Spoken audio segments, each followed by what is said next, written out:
حكيم. সকল নবীকে বেন করে আল্লাহুম্মা সাল্লি আলা মুহাম্মাদ ওয়া আলা আলি মুহাম্মাদ কামা সাল্লাইতা আলা ইব্রাহিম ওয়া আলা আলি ইব্রাহিম ইন্নাকা হামিদুম মাজিদ.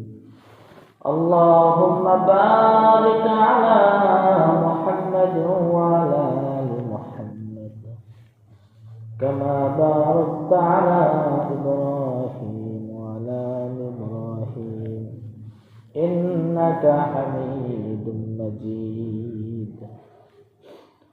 মহান আল্লাহ পাক রব্বুল আলামিন আমাদেরকে পবিত্র জুমার দিন আল্লাহ তাআলার ঘরে আসার এবং বসার তৌফিক দান করেছেন।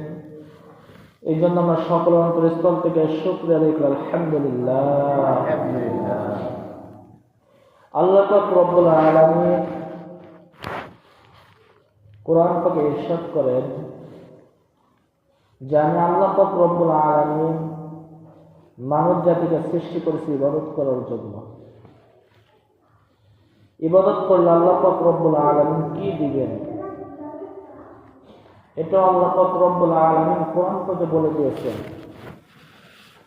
দুনিয়াতে যে সমস্ত মানুষ কর্ম করতেছে দুনিয়ায় একটু শান্তিতে থাকার জন্য, দুনিয়ায় একটু ভালো থাকার জন্য অনেকে সকাল থেকে সন্ধ্যা পর্যন্ত কষ্ট করতেছে আল্লাহর হুকুম আহকাম বাদ দিয়ে। যারা আল্লাহ তাআলার হুকুম আহকাম বাদ দিয়ে এই দুনিয়ার পিছনে ছুটে চলেছে তারা শুধু এই দুনিয়ায় একটু শান্তি করবে, পরকালে তাদের কোনো অংশ নাই। আর আল্লাহ পাক রব্বুল আলামিন কোরআন থেকে বলেছেন যারা নেক আমল করবে, যারা সৎ কাজ করবে, যারা ভালো কাজ করবে আল্লাহ পাক রব্বুল আলামিন তাদের পুরস্কার দেন। সুবহানাল্লাহ। আজকে যে আয়াতখানা তেলাওয়াত করেছি আল্লাহ পাক রব্বুল আলামিন আয়াতে কি বলেন?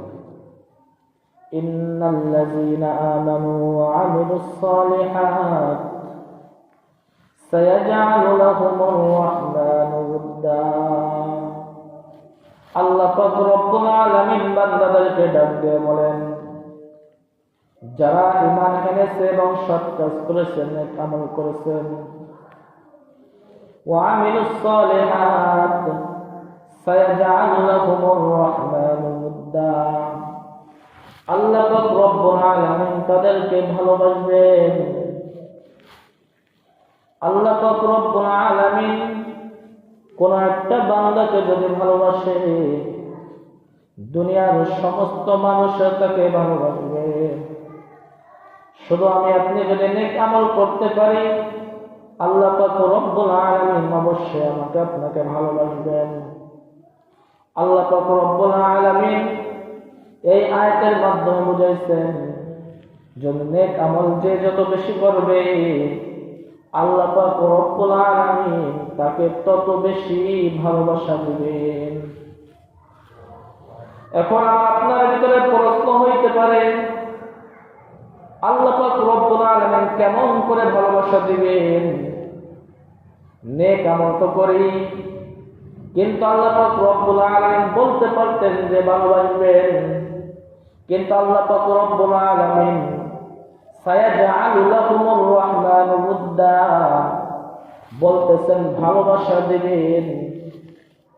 আল্লাহ পাক রব্বুল আলামিন কেমন করে ভালোবাসা দিবেন একটা উদাহরণ দিলে বুঝে আসবে যে আল্লাহ পাক রব্বুল আলামিন কেমন করে ভালোবাসা দিবেন। মুসলমান বন্ধুরা আমার একটু লক্ষ্য করি, পয়গম্বর ইব্রাহিম আলাইহিস সালাম বিবি হাজারাকে নিয়ে, শিশু সন্তান ইসমাইলকে নিয়ে যখন মরুভূমির বুকে রেখে এসেছিলেন, দুনিয়ার কোন মানুষ জানতো না, দুনিয়ার কোন মানুষ আশেপাশে ছিল না। হযরত পয়গম্বর ইব্রাহিম আলাইহিস সালাম চলে এসেছেন, মা হাজারাকে রেখে, শিশু সন্তান ইসমাইলকে রেখে ওই মরুভূমির বুকের থেকে নবীও চলে এসেছেন। কয়েকদিনের খাবার দিয়ে এসেছিলেন। বুঝাইতে চাইছে আল্লাহ পাক রব্বুল আলামিন ভালোবাসা কিভাবে দিবেন বান্দাদেরকে। মা হাজেরা চারিকোণায় দৌড়াদৌড়ি করতেছে, সন্তান পানির জন্য ছটফট করতেছে, পানি কোথায় পাওয়া যায়। মা হাজেরা যত দৌড়াদৌড়ি করে কোথাও পানি পাইতেছে না। আল্লাহ পাক রব্বুল আলামিন ভালোবাসা দিবেন, জিবরাইলকে পাঠিয়ে দিলেন, ও জিবরাইল যাও, শিশু সন্তান ইসমাইল শুয়ে আছে পানির জন্য পিপাসায় আসক্ত হয়ে পানি চাইতেছেন, যাও তার পানির ব্যবস্থা করো। শিশু সন্তান ইসমাইল আলাইহিস সালাম ছোট্ট পা দিয়ে একটু মরুভূমিতে নড়াচড়া করলেন। আল্লাহ পাক রব্বুল আলামিন পানির ব্যবস্থা করলেন। সুবহানাল্লাহ। এটাই আল্লাহ পাক রব্বুল আলামিন ভালোবাসলেন এবং ভালোবাসা দিলেন। যেখানে কোথাও পানি পাওয়া যাইতেছিল না, শিশু সন্তান ইসমাইলের পায়ের গোটার কারণে এমন পানি আল্লাহ পাক রব্বুল আলামিন দিলেন, কিয়ামত হয়ে যাবে, সমস্ত পানি শেষ হয়ে যাবে, তবু জমজমের পানি শেষ হবে না। সুবহানাল্লাহ। আল্লাহ পাক রব্বুল আলামিন এটাই ভালোবাসা দিলেন। আল্লাহ পাক রব্বুল আলামিন বলেন, ইন্নাল্লাযীনা আমানু ওয়া আমিলুস সালিহাত, যারা নেক কাজ করবে, নেক আমল করবে, তাদেরকে আল্লাহ পাক রব্বুল আলামিন ভালোবাসা দিবেন। আর যখন আল্লাহ পাক রব্বুল আলামিন একটা মানুষকে ভালোবাসে, আল্লাহ পাক রব্বুল আলামিন সর্বপ্রথম জিবরাইল আলাইহিস সালামকে বলে, আমি ওই জমিনের অমুক বান্দাকে ভালোবাসি, তুমিও ওই বান্দাকে ভালোবাসো। জিবরাইল আলাইহিস সালাম সমস্ত ফেরেশতাদেরকে বলে, ওই জমিনের ওই মানুষটাকে আল্লাহ তাআলা ভালোবাসে, আমি জিবরাইলও ভালোবাসি, তোমরা সকলেই ভালোবাসো। সমস্ত ফেরেশতারা ওই বান্দাকে ভালোবাসেন। আর যেখানে আল্লাহ পাক রব্বুল আলামিন ভালোবাসেন, জিবরাইল আলাইহিস সালাম ভালোবাসেন, সমস্ত ফেরেশতারা ভালোবাসেন, আল্লাহ পাক রব্বুল আলামিন প্রত্যেকটা বান্দার অন্তরে ওই ব্যক্তির জন্য ভালোবাসা। সুবহানাল্লাহ। শুধুমাত্র কিসের জন্য? নেক আমলের জন্য।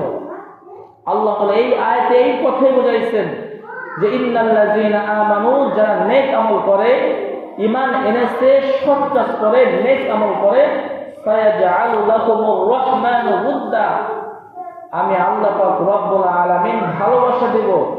এই বলো আমাকে কি সমস্যা কি তোমাদের? কথা বলতেছো কেন? এই শান্ত মনে সব ওঠো, এতো গাদা।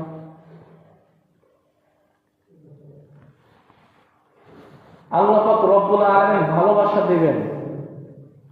বেশি এখন করবো তো ইনশাআল্লাহ। আমরা মুসলমান জাতির ইলমে দ্বীন শিক্ষা করা ফরজ।